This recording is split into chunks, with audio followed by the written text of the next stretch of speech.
हरे कृष्ण कृष्ण कृष्ण हरे हरे, हरे राम राम राम हरे हरे। गुरु ब्रह्मा गुरु विष्णु गुरुदेव महेश्वर, गुरु साक्षात् परम ब्रह्म तस्मै श्री गुरवे नमः।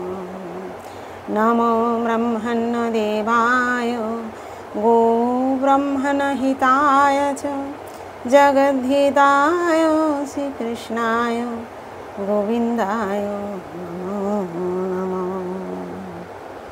जय गुरुदेव, जय राधे जय राधे जय राधे।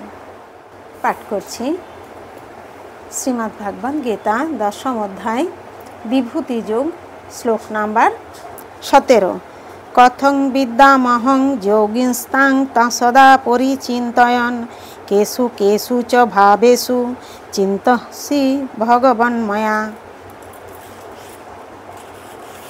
কথম কিভাবে, বিদ্যাম অহম আমি জানব, যোগিন হে যোগেশ্বর, তাম মানে তোমাকে, সদা মানে সর্বদা, পরিচিন্তয়ন চিন্তা করে, কেষু মানে কোন, কেষু মানে কোন, চ মানে ও, ভবেষু ভাবে, চিন্তসি চিন্তনীয় হও, ভগবান হে পরমেশ্বর ভগবান, ময়া আমার দ্বারা।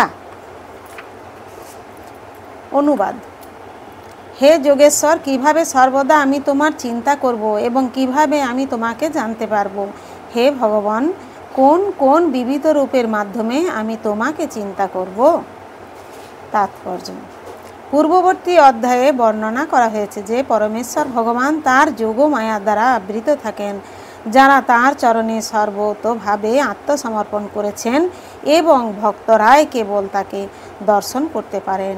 এখন অর্জুনের মতো মনে তার বন্ধু শ্রীকৃষ্ণের ভগবদ্গীতা সম্বন্ধে কোনো সংশয় নেই, কিন্তু তিনি জানতে চান কিভাবে সাধারণ মানুষ সর্বব্যাপক পরমেশ্বর ভগবানকে জানতে পারবে।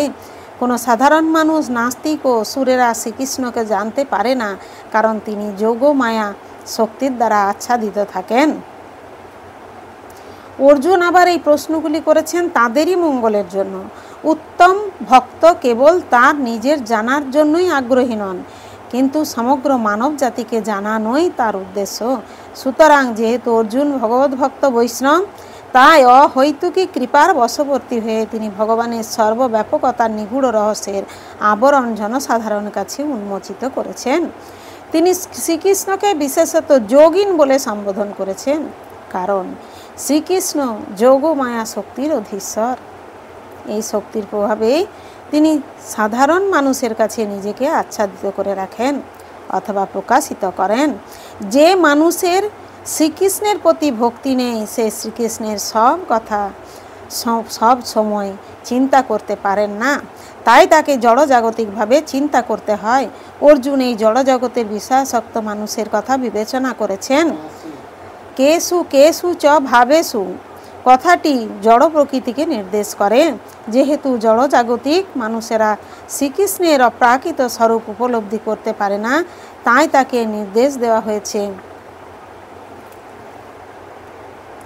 তাই তাদের নির্দেশ দেওয়া হয়েছে জড় বিষয়ে মনকে নিবিষ্ট করতে এবং তার মাধ্যমে প্রকাশিত শ্রীকৃষ্ণকে দেখবার জন্য চেষ্টা করতে। হরে কৃষ্ণ কৃষ্ণ কৃষ্ণ হরে হরে, হরে রাম